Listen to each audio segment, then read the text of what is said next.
All right. Yesterday, I made my first little video blog, and I was talking about this article I read about humanity having to leave Earth in the next 1,000 years.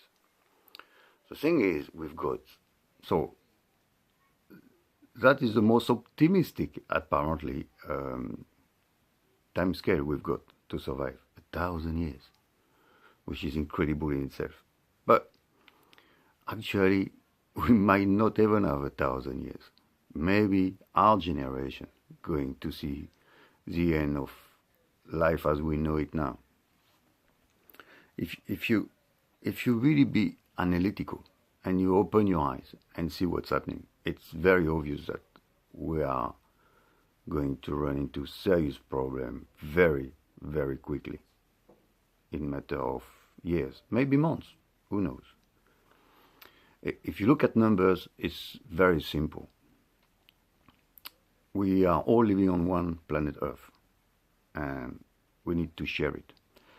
And we are embroiled in this society that want to always encourage growth, economic growth.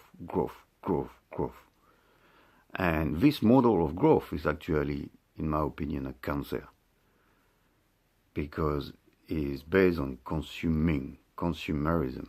And we know we've got a problem with resources. We don't have enough resources. If we had enough resources and it's sustainable, then why not? But it's not sustainable. So our model of society is rotten, because it's not based on sustainability, it's not based on balance, it's based on growth. It is based on abusing resources. And it's not even based on in a fair sharing way. We know now that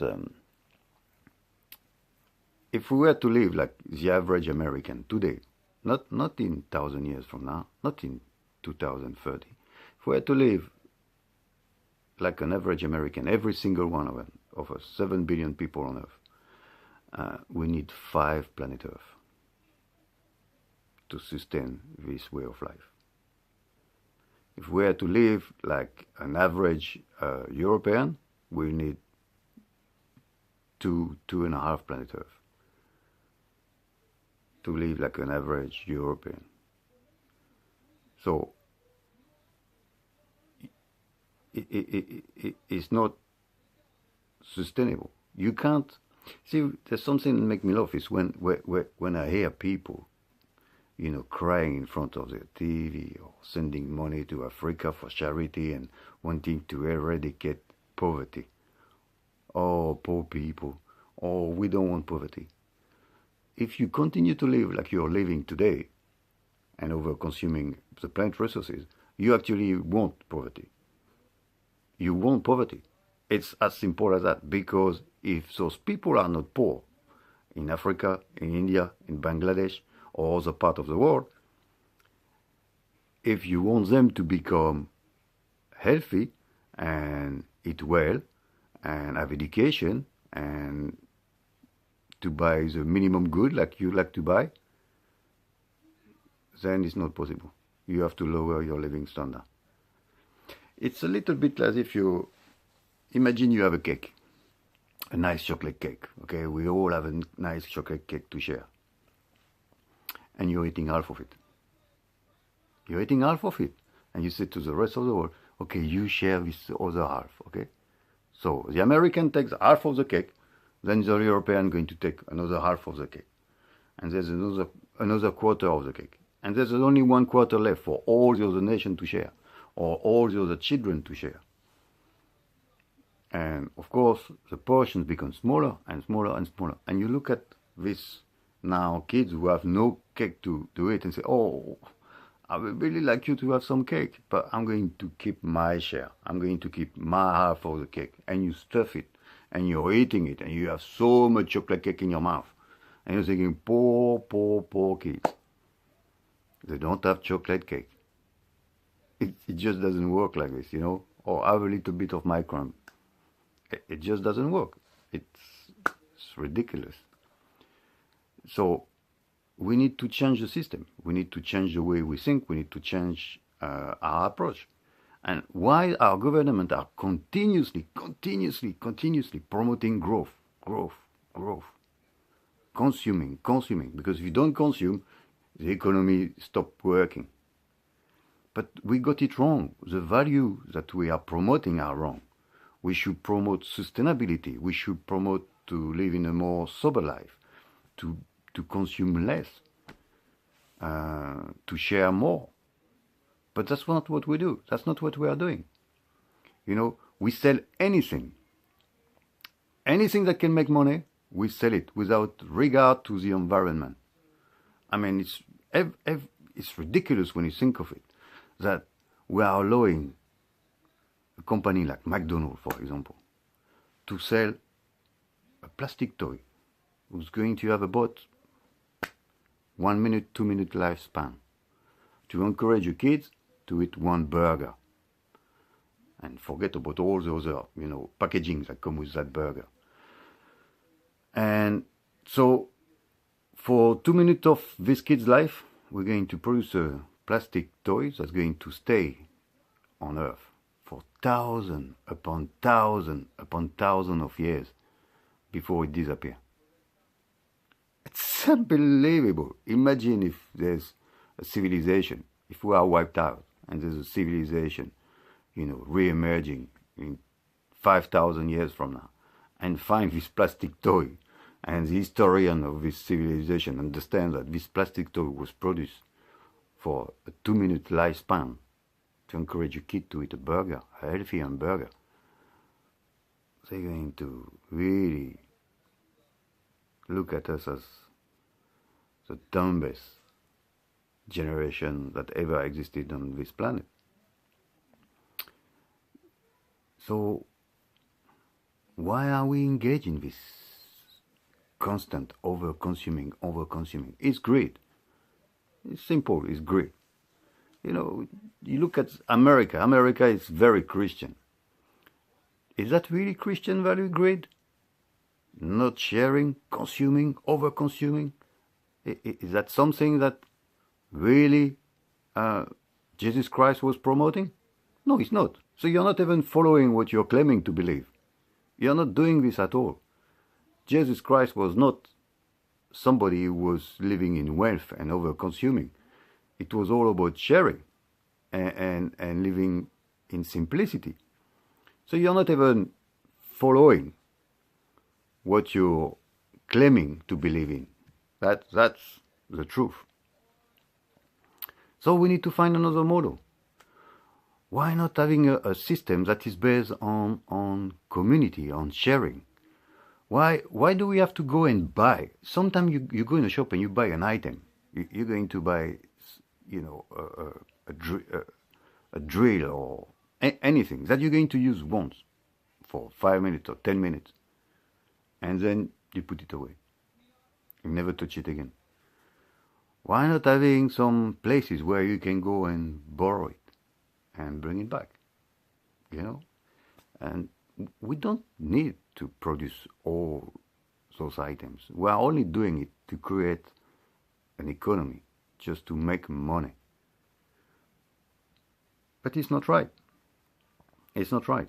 And we need to encourage people to live a more simple life. Why do we sell bottle of water in plastic bottles?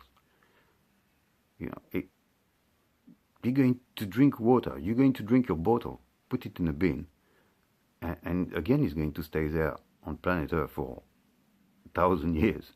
It's not really, we are not really recycling plastic so well.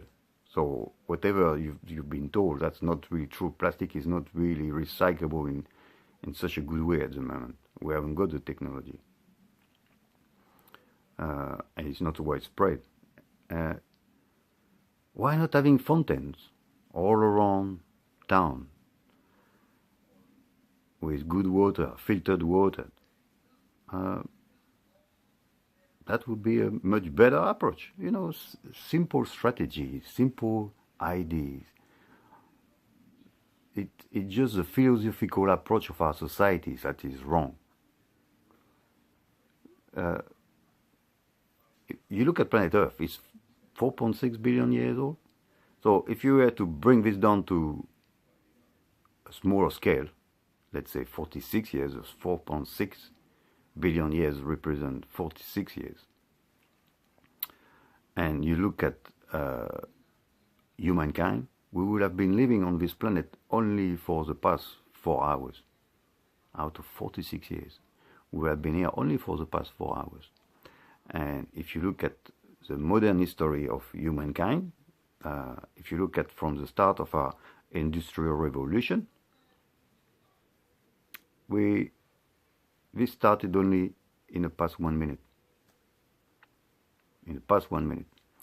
And in this 1 minute, we have destroyed half of the trees on the planet.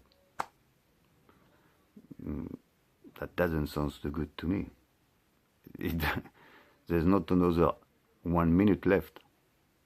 So, again, linking it to his yesterday blog, the most that we can expect to live on this planet, it seems that it's 1,000 years. That in itself is crazy.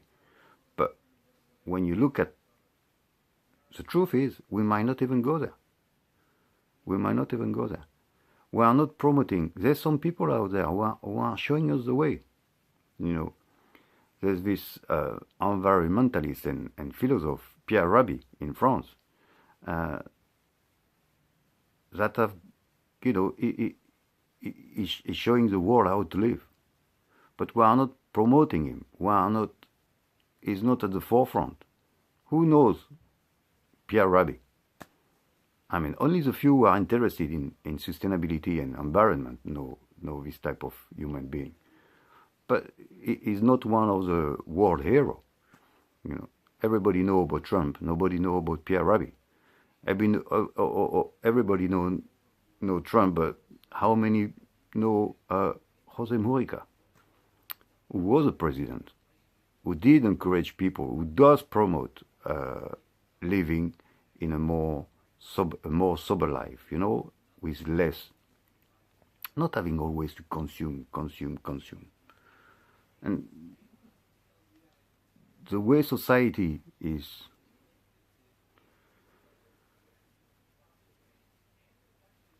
I'm losing my mind a bit. Okay, I'm going to wrap it up now. Just to finish it off, to say that basically it's common sense. It's common sense. We're going to run into serious problem. Not only the earth cannot sustain our way of life, and what's going to happen next? Do you think you can continue abusing the earth that doesn't have the resources for you to abuse, and nothing will happen? No. Environmentally, we're going to end up with some serious catastrophe. But socially, it's going to be terrible. Don't you believe that all those other countries are not going to fight for resources? Americans are the first one. They are so, their army is so massive, they are ready for world domination. And it's always, as I said yesterday, God bless America. Americans live on planet America. But it's not going to be that easy. Everybody going to fight for resources. That means it's going to be war, or it's going to be something absolutely terrible to humankind, and terrible for you, for me, and for our children. So basically, we have a terminal cancer, and we're not doing anything about it. We're not trying to cure it. We're not trying to do anything to stop the process. And the consequences are obvious. So look at your children and understand that our over-consumerism are killing their future. As simple as that. It's very pessimist again. But it's not being pessimist, it's just being realist. It's just simple. It's just 1 and 1 is 2. That's what's going to happen. It's being analytical, being realist, and understand in what situation we are. So there's always choices and consequences. This is the choices we are making, but there's consequences to it. And the consequences are not going to be happy ones. So be prepared. Actually, be really prepared. Be prepared to live a self-sustainable life. Learn the skill to learn to live a self-sustainable life, because I think our society as we know it going to totally break down, and it's going to break down soon. I think it's just obvious. I'm very optimistic in all my blog, it seems, so maybe I will try to talk about things that are a bit more uplifting. But in truth, at the moment, my mind is quite pessimistic, because I just see how the world is going. So share your cake, or it's going to be bad news.